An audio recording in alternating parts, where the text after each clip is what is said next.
Hello, nice to see you on my channel, Hearts and Shadows. Enjoy watching.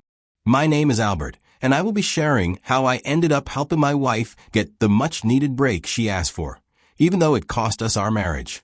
Some might say I acted too fast. Others might say I did the right thing. Either way, there are lessons to learn from my story. Now let me be clear from the start. Ending a marriage is never something you smile through. It's not a celebration. Nobody wins when two people who once promised to grow old together end up going separate ways. But sometimes, when one person says they need space, or a break, or time to figure things out, you got to ask yourself, why are we even together in the first place?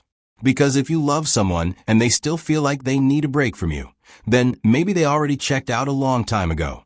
I know people throw around the word break like it's just a pause button, but in my experience, it's usually the beginning of the end. I just listened to what she said, and I gave her exactly what she asked for. What came next? Well, that's where things really got interesting. I've been a businessman since the day I walked out of college with my degree. I started an import and export business, which meant I was constantly on the move. One week, I'd be in New York, the next I'm in Dubai or Singapore. It was the kind of life that demanded a lot, not just from me, but from anyone who chose to be close to me. I met Tiffany, my now ex-wife, on one of those trips. We were both stuck at the airport during a delayed flight. She ended up sitting right next to me. At first, we both kept to ourselves, scrolling through our phones and looking bored like everyone else in that terminal. But after a while, one of the flight attendants brought over those dry, tasteless airport meals, and we both made a joke about how the chicken looked like rubber. That opened up the conversation. We started talking. She listened when I spoke and seemed genuinely interested. By the time the plane finally landed, it felt like we'd known each other longer than just a few hours. We exchanged numbers, and to be honest, I didn't expect much to come out of it. I meet a lot of people when I travel, but something about her stuck with me. Even with my packed schedule, I made an effort to keep in touch with her. Whenever I was back in town, I'd hit her up, and we'd meet for coffee. Over time, the connection grew stronger. I made it clear from the beginning what my life was like, always moving, dealing with clients across time zones, handling shipments, and managing customs issues. She knew that being with me wasn't going to be a traditional 9-to-5 relationship. And at that time, she didn't just accept it, she respected it. She admired how driven I was and how consistent I stayed, even when life got messy. In return, I admired her patience. She never made me feel guilty for being busy. I tried to make up for the distance in every way I could. Whether it was thoughtful gifts, surprise visits, or flying her out to meet me when I had time, I made sure she knew I cared. I wasn't perfect, but I never left her guessing about my intentions. I gave what I could when I could, and she received it with open arms. Or at least, that's what I believed. After several years of dating, I finally got the courage to ask Tiffany to marry me. We had been through so much together already. So I proposed, and she said yes. We got married, and it felt like everything was falling into place. At the time, I had already established my business, and while I wasn't a billionaire or anything, I had built enough momentum that I could live comfortably. More importantly, I could finally start spending more time with Tiffany. I knew that when I was away, it was hard on her, so I made a conscious decision to slow down. I started cutting back on my travel, limiting myself to the essential trips, and staying home more. For the first time in a long time, it felt like I was actually present in my own life, and in hers. We had our fair share of happy moments in those early years. It was almost like the marriage was perfect. Life was good, or at least it seemed that way. But when you're in business, things don't always stay stable for long. The business had its own agenda. Something with business, it has a mind of its own. It doesn't care about anniversaries, birthdays, or any of the personal milestones that might mean the world to you. As much as I tried to control it, the global market started shifting. New challenges arose, things I couldn't ignore. The international landscape was changing, and I needed to adjust to it if I wanted to keep the business running. Suddenly, the regular trips I had planned for a few months a year became frequent long-haul flights, especially to Asia, with China being a major focal point. I sat Tiffany down to explain. I told her, these trips are necessary if I still hope to run this business the way it needs to be. We're at a critical point, and if I don't take these meetings now, we might lose the chance to expand. I'll find a way to make this work, I promise. I reassured her that this wasn't going to be forever, that I would figure out a better balance. I told her I understood how hard it was, and that I wouldn't abandon her. But I also knew the reality of the situation. Walking away from these deals wasn't an option. If I did that, I'd be risking everything I'd worked for up until that point. Tension started building between us. It didn't happen overnight, but gradually, Tiffany started feeling neglected. I could see it in her eyes when I came home after a long trip. She started pointing out the things I wasn't around for. She'd say, "You weren't there for me when I needed you. You're always away, and I'm here alone. It feels like we're just going through the motions." And at first, I'd listen. I tried to empathize with her. I knew she wasn't wrong, but I also had to explain my side of things. "I get it," I'd say. "I understand that it feels like I'm always gone. But if I don't take these trips, we might lose everything we've worked for. This business, it's our future." I reassured her as best as I could that I would figure out a way to make up for the time we were losing. But the truth was, the business was demanding more of me than I could give. And I was starting to wonder if it would ever be enough to fix what was happening between us. Things weren't the same anymore, but I kept telling myself it was just a rough patch, a bump in the road. I was preparing for what was supposed to be one of the biggest trips in my business career, a meeting with new partners in China. This deal had the potential to really shift things, not just for me, but for both of us. I needed it to go well. As I packed my bags, I knew I had to speak with Tiffany. I could feel the distance between us growing, and I hated it. She didn't look happy when I walked into the room, but I wasn't going to let that stop me. I walked over to her, trying to find the right words to explain. This trip wasn't just another business venture for me. It was crucial. I took a deep breath and said, "Tiff, this trip to China, it's important. I know we've had our disagreements, but if this deal goes through, it'll benefit both of us forever. I need you to understand this." She didn't say anything, just stood there, arms crossed, staring at me. I could see the frustration in her eyes, but I was hoping she'd see the bigger picture. I was doing this for us. But instead of responding, she just turned and walked out of the room. I stood there for a second, trying to make sense of it. She was upset. I knew that much. I decided to go on the trip anyway. The business in China took a lot longer than I had anticipated. Deals that were supposed to be simple turned into a complex web of negotiations and paperwork. It felt like everything was moving at a snail's pace.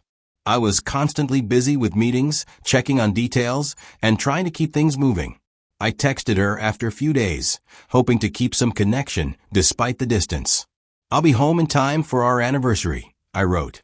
I wanted her to know that despite everything, I was still holding on to the promise of being there for her, that I was coming home. I wasn't going to miss that.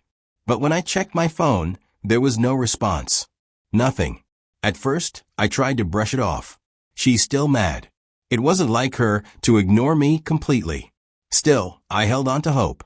After weeks of meetings, long hours, and everything that comes with handling international business, I was finally heading home for our anniversary.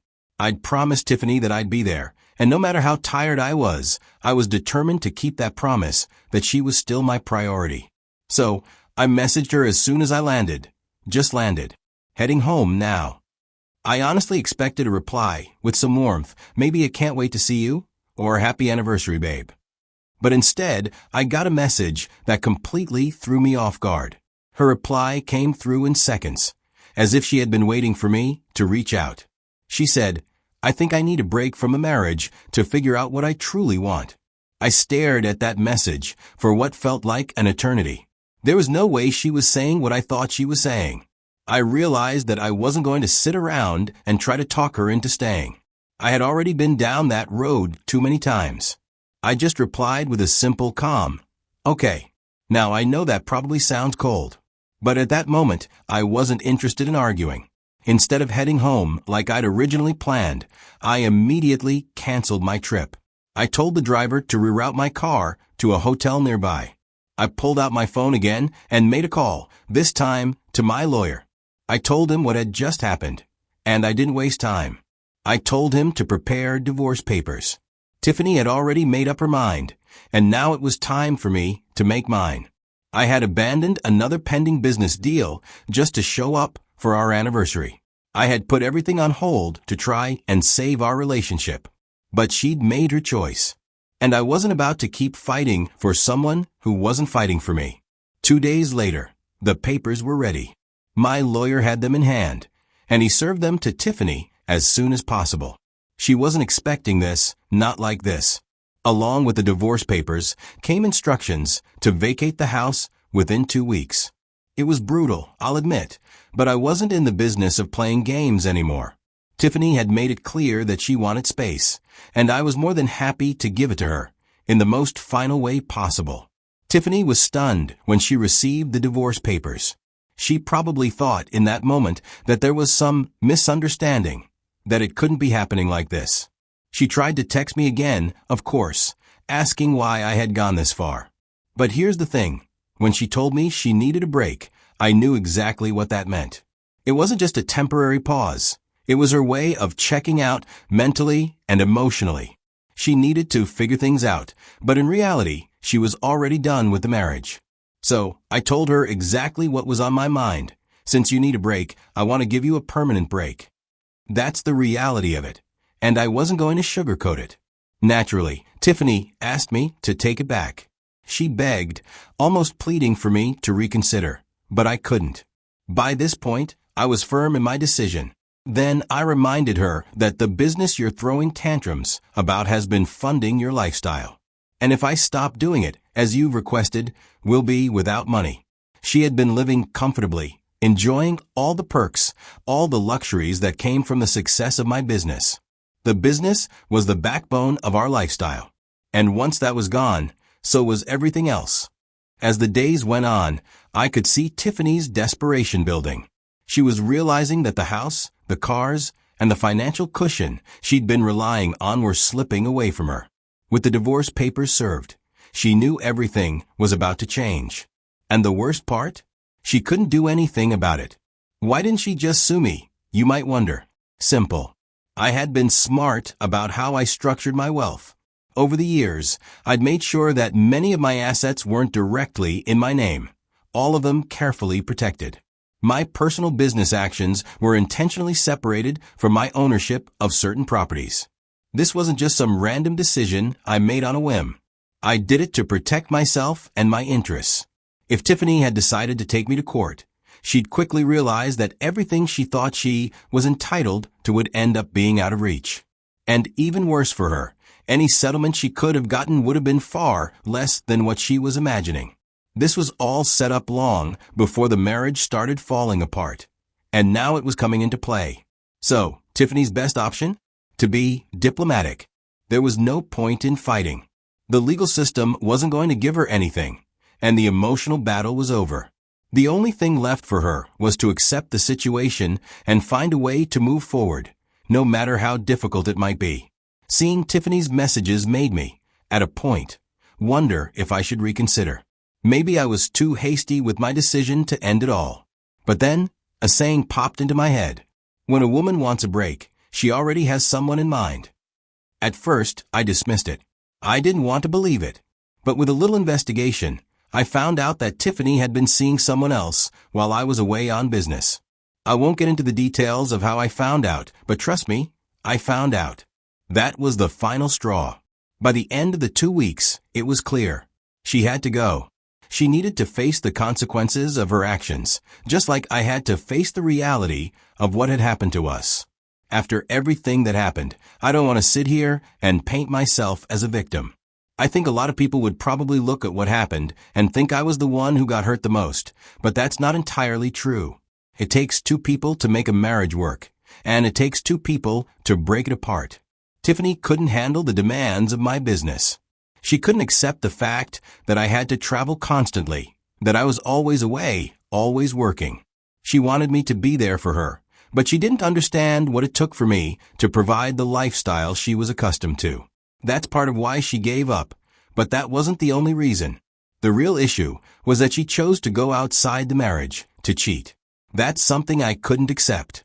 And once she did that, I knew it was over. The break she asked for wasn't about space. It was about wanting to explore her options. And I wasn't one of them anymore. I learned a lot from everything that went down, and I think it's important that I share these lessons with you. First, if someone asks for a break, don't ignore the deeper reason behind it. It's rarely as innocent as it sounds. A break is often a polite excuse to explore options outside the relationship. So, if your partner asks for one, don't just think it's a temporary thing. There's more to it. Another lesson I learned the hard way is that you need to build your life in a way that protects your assets. Everything I worked for, everything I built with my business, needed to be protected. If things go wrong, your emotions shouldn't take away what you've worked so hard for. And I guess one of the toughest lessons I learned was not to chase people who stopped choosing you. Tiffany gave up on us first. She chose to step outside the marriage, to betray everything we'd built. Lastly, and maybe most importantly, is this: balance love with purpose, but never sacrifice your purpose for someone who doesn't respect it. I tried to compromise my business for her, to spend more time with her, to make up for all the time I spent away, but she didn't meet me halfway. She didn't respect my purpose, and in the end, that's why everything fell apart. I needed my business to support us, to give us the life we wanted, but she didn't understand that. And I think, in the end, she just wanted me to choose her over everything else. But when you start asking someone to give up their purpose, their passion, for the sake of the relationship, that's when things get dangerous. That's when people start to feel like they're losing themselves.